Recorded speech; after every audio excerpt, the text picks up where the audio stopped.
perguntamos qual o valor de um evento, de uma marca ou de um time, diversas coisas podem vir à mente. Você pode pensar, por exemplo, em valor como capacidade de gerar recursos ou de atrair fãs, ou mesmo na lembrança da marca. Acontece que, em geral, quando nós falamos em valor no mundo corporativo, nós associamos o tema ao potencial econômico-financeiro. E esses dois conceitos são extremamente importantes de serem mensurados para medirmos o sucesso de qualquer competição, qualquer clube ou propriedade esportiva. É algo vital na gestão do esporte moderno, e nós podemos perceber isso pela quantidade de rankings, de relatórios, de documentos produzidos pelas grandes consultorias, ou mesmo pela importância crescente de que os gestores esportivos tenham capacidade de compreender balanços contábeis ou relatórios financeiros. Por isso, hoje nós vamos tratar dos princípios econômicos e financeiros na gestão esportiva. Quer saber mais? Então vem comigo! Meu nome é Renan Barabanov e esse é o Gestão em Jogo.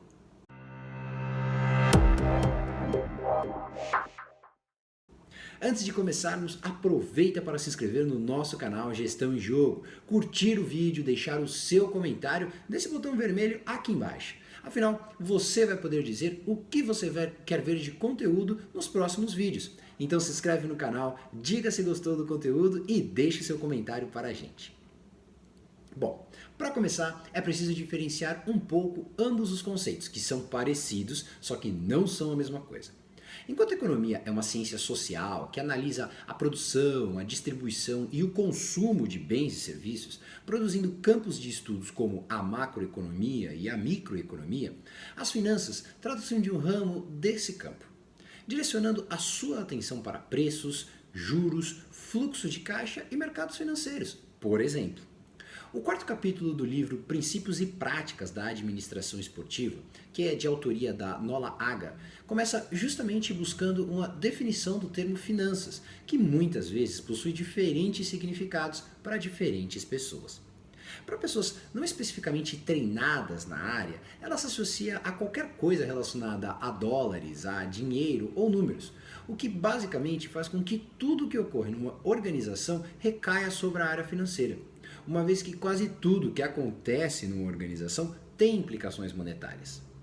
Nesse capítulo em específico, a autora ela discute os princípios das finanças e da economia e como eles podem ser aplicados à gestão do esporte, destacando como, nos últimos anos, os aspectos financeiros do mundo esportivo vêm ganhando espaço, graças ao crescimento da indústria e do consequente valor que é gerado por ela, implicando em salários milionários para os atletas e treinadores, arenas com custos cada vez mais elevados, contratos de transmissão bilionários e franquias com valor de mercado gigantescos.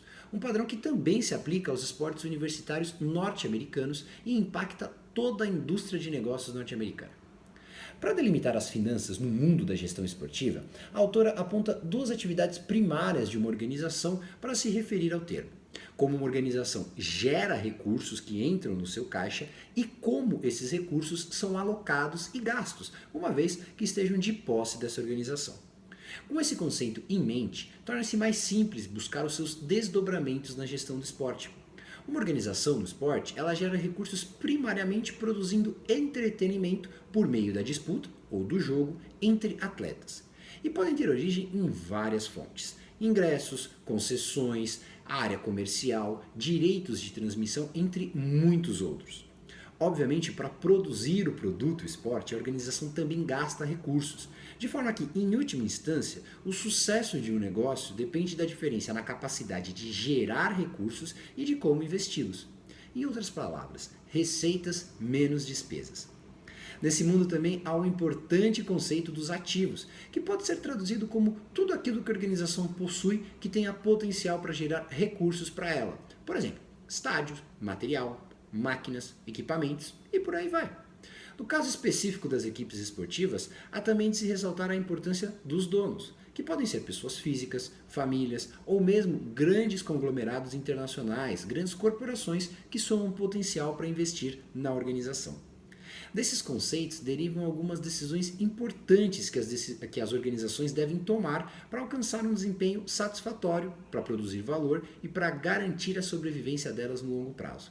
E é aí que surgem conceitos relevantes no mundo das finanças, como o ROI, o retorno sobre o investimento, que analisa a capacidade de retorno de um determinado investimento em relação àquilo que foi planejado inicialmente e serve como base de sucesso ou fracasso na análise de um empreendimento, de um projeto esportivo, por exemplo.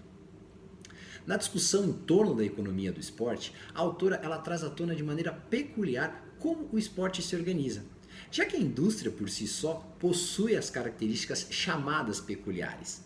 Enquanto no mercado tradicional, os concorrentes, por exemplo, são vistos exclusivamente, de maneira geral, claro, como competidores, no esporte essa situação ela se altera um pouco.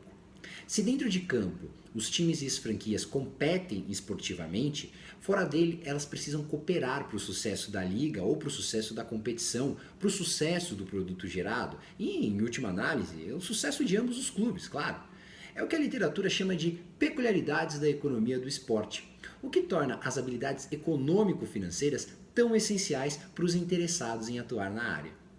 Por último, o capítulo se pergunta se esse crescimento vivenciado pela indústria do esporte vai se manter, como por exemplo, as altas taxas de crescimento no valor total da franquia das principais ligas norte-americanas, que nas últimas 3 décadas estão com taxas superiores a 10% ao ano.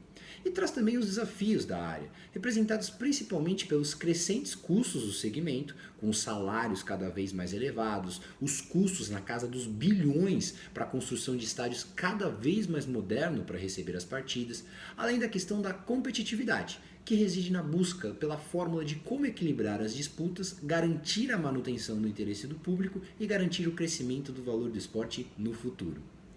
Em suma, a obra é clara ao destacar que restam poucas dúvidas acerca do crescimento da indústria esportiva nas últimas décadas, mesmo nos períodos de recessão, o que demandou dos gestores e dos profissionais da área um preparo, uma formação cada vez melhor para lidar com as finanças da área esportiva, distintas em boa medida daquelas do mercado corporativo tradicional, principalmente pelas peculiaridades da economia esportiva. É importante ressaltar, contudo, que, ainda que as questões e os desafios da indústria mudem ao longo do tempo, as ferramentas e os recursos para analisá-las continuarão as mesmas, fundamentais para compreender o sucesso ou o fracasso de uma organização esportiva. E aí, curtiu o conteúdo? Aqui embaixo, no link da descrição do vídeo, você encontra mais informações sobre os autores, a obra e sobre todo o conteúdo que nós discutimos hoje no vídeo. E fica ligado que toda sexta nós teremos conteúdo novo aqui no canal Gestão em Jogo, unindo ciência e prática.